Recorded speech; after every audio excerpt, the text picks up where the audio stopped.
了，你看这样擦也可以，哎，竖横竖横，不要擦的一样，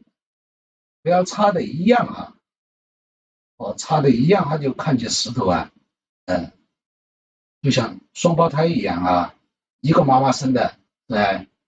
因为石头它不可能全部长得一样。好，我们得把这一笔就擦起来。啊，擦起了以后，但是不像噻，对不对？啊，我们现在蘸墨，蘸到墨笔尖去蘸一点浓墨，浓墨调一下啊，调一下，这个是淡墨啊，这个是淡墨，我们笔尖再去调一点，这是浓墨啊，然后调过来。那么这个墨啊，这个墨的比刚才那个墨稍稍浓一点了，也一样的刮，因为你不刮的话，这个水分很足，你如果是生宣很薄的生宣，你控制不住，一定要刮一下。刮了以后，我们开始找这个石块，找石块的时候，开始我们不是这样擦了噻，擦了是不是这样？你看有些纹理下来，这是不是石块都有一些纹理了？啊，这边呢，你看擦的有些不平，你看我就这样擦，不是一下拉过来，你看这样也有。这样加上去以后啊，它得有淡墨，有浓墨，你不管，你先就这样加，加了以后我再教你，加的时候，就是这样折带，是不是折带？我们比传统的折带是不是多了一个手法啊？来擦出什么？擦出它这种自然感觉啊。但是在加的时候，这根线加的时候啊，有些地方宽一点，有些地方呢窄一点，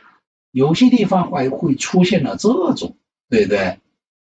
我们虽然没有擦，你看是不是？它石头也不一样了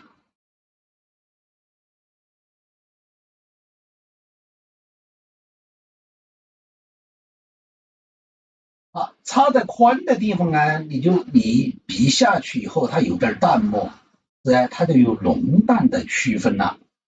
那么我们的追求的东西，就追求的跟大自然的东西，大自然的没落啊，有点贴近了，就不单单是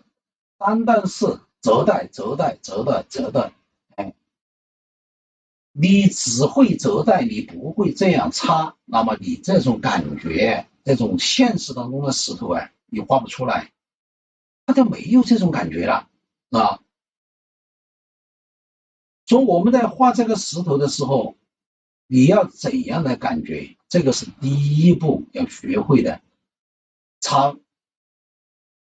好，你看这里大楷的这里，大家画起了的啊，打个2，这个简单的哈，这里不一定要跟我一样，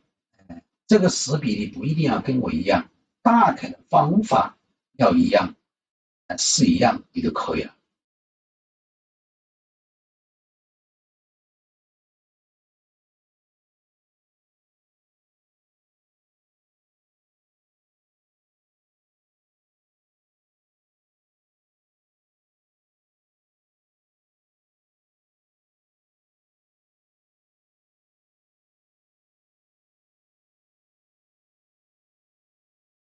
好，大家记得起来加这个折